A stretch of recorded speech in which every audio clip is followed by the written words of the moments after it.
Kembali di Sapa Indonesia Pagi, saya masih bersama Dr. Nadia, Pak Sony, dan juga Prof. Amin di sini membahas mengenai vaksin dan juga mengenai apa yang bisa dilakukan untuk menahan laju penyebaran corona saat ini yang kembali lagi sangat mengkhawatirkan.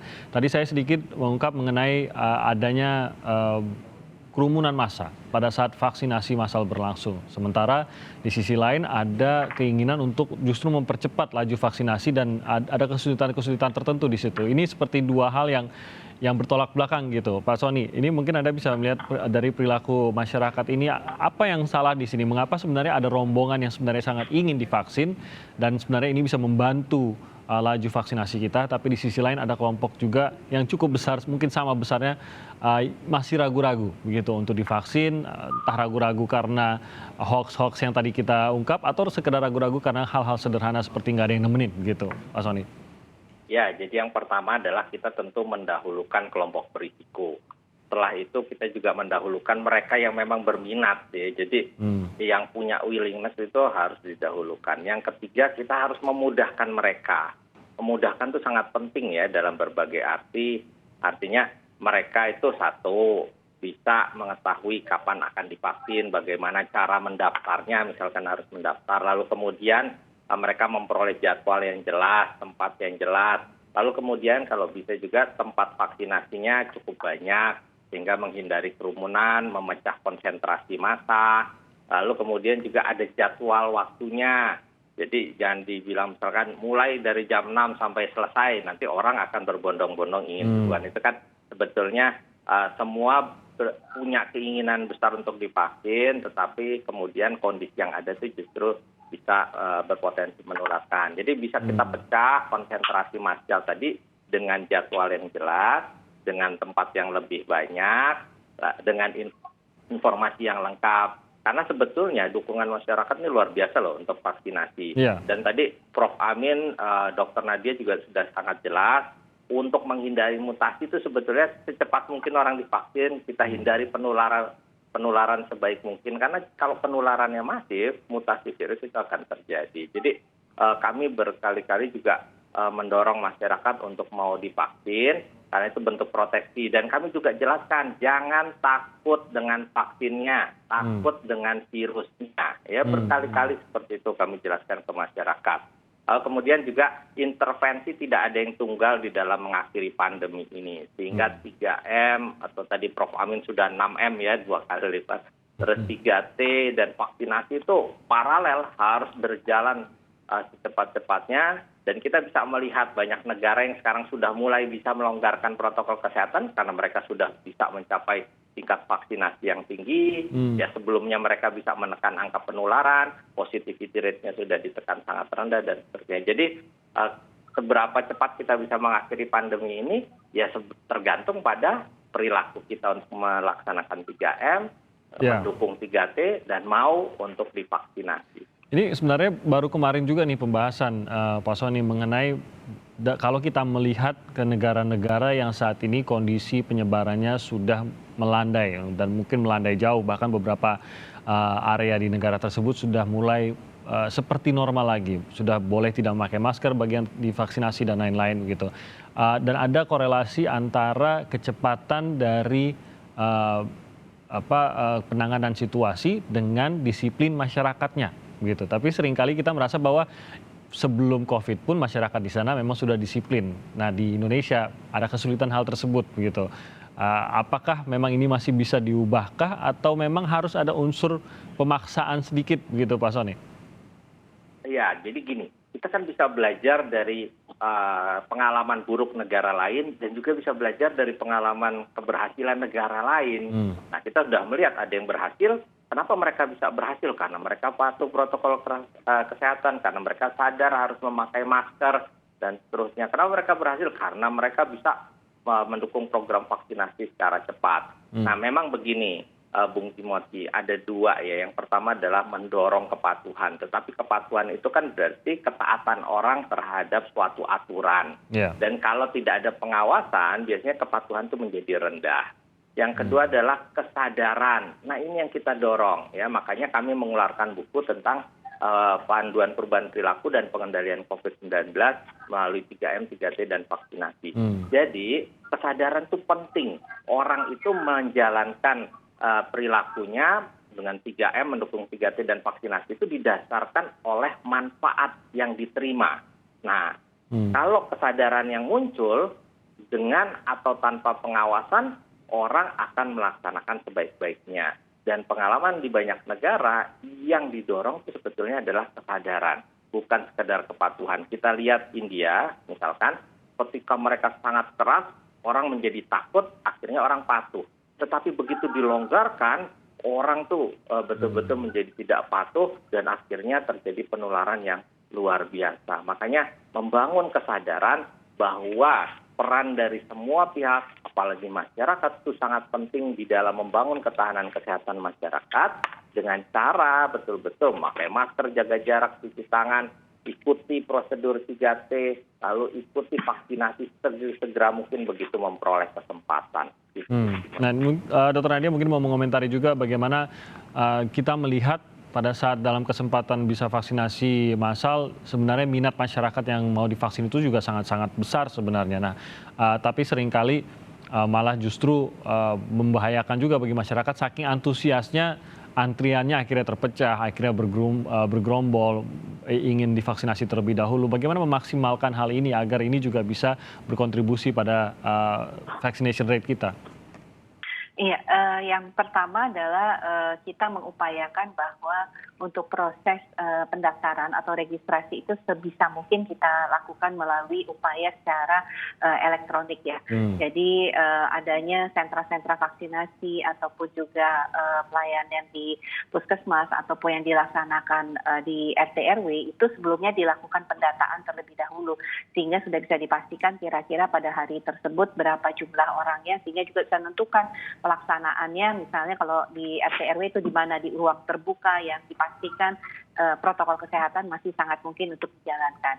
Dan di dalam Permenkes kita itu sebenarnya salah satu yang wajib dipatuhi dalam pelaksanaan vaksinasi adalah menjalankan protokol kesehatan. Jadi memang harus ada pengaturan-pengaturan untuk bagaimana menghindari kerumunan, dan juga diharapkan ini masyarakat juga tidak perlu berdesak-desakan, sabar mengantri ya, karena kerumunan itu disebabkan juga karena ingin duluan ini Mas Timothy. Jadi ini juga didorong masyarakat untuk patuh dalam pengaturan-pengaturan pada saat mendapatkan vaksinasi supaya tadi protokol kesehatan tetap dijalankan. Jadi kita memang membuat alur dan tadi berusaha semaksimal mungkin untuk bisa dalam proses secara registrasi elektronik.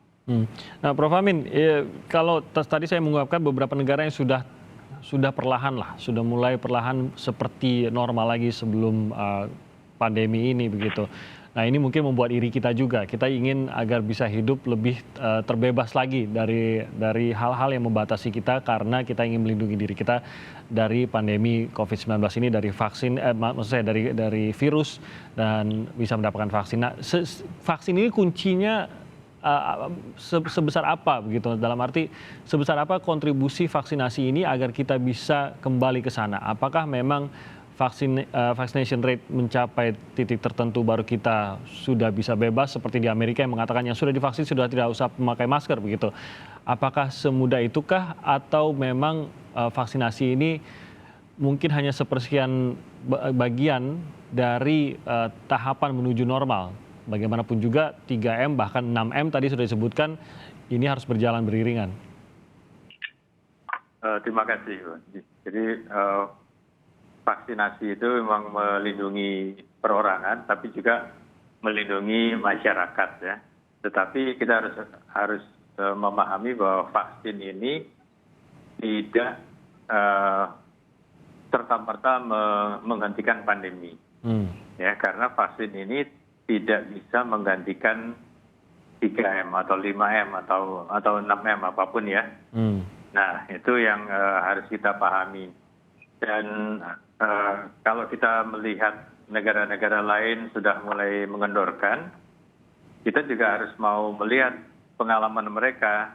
Beberapa negara yang dulu dinyatakan berhasil mengendalikan pandemi, kemudian melakukan pengendoran, ternyata mengalami lonjakan lagi, entah itu gelombang kedua atau gelombang ketiga, dan itu terjadi di beberapa negara, termasuk negara tetangga kita, misalnya di Australia, ya itu juga kejadian. Jadi pelajaran yang bisa kita petik di situ adalah kita tidak boleh terburu-buru. Jadi walaupun nanti kita sudah berhasil memvaksinasi 70% dari populasi target, ya, yang akan divaksinasi, tidak berarti kemudian besoknya langsung bisa pakai atau lepas masker, ya. Karena kita harus tetap memastikan tadi itu rumus risiko infeksinya, ya, apakah virusnya masih berkeliaran, kemudian juga kesempatan terinfeksinya, artinya yang menentukan dosisnya itu juga menjadi lebih besar. Nah, itu semua harus kita pertimbangkan sebelum kita memutuskan, oh sekarang risikonya sudah lebih kecil sehingga kita bisa melepaskan masker. Dan itu pertimbangannya tidak hanya per daerah saja, ya, karena kita lihat satu daerah dengan daerah lain pencapaian herd immunity juga belum tentu sama.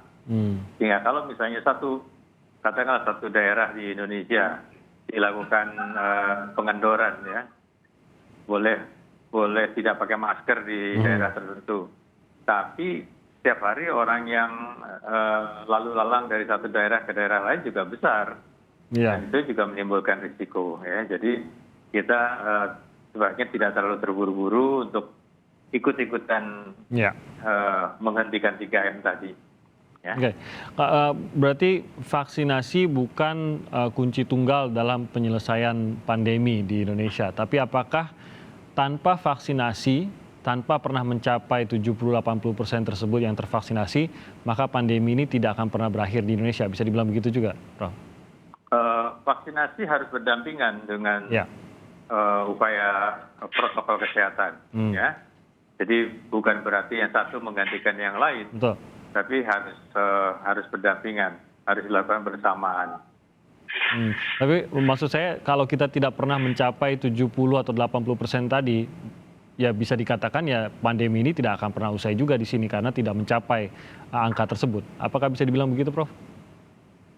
Ya, pencapaian herd immunity itu kan salah satu upaya, ya, untuk bisa menghentikan reproduction number, ya. Jadi jumlah penambahan angka reproduksi itu dari misalnya dari 3 itu kita upayakan menjadi di bawah 1. Itu salah satu upaya adalah dengan mencapai herd immunity, ya. Tetapi tidak cukup hanya itu saja, ya. Karena sekali lagi kita harus mencegah jangan sampai muncul gelombang kedua, karena siklusnya seperti itu.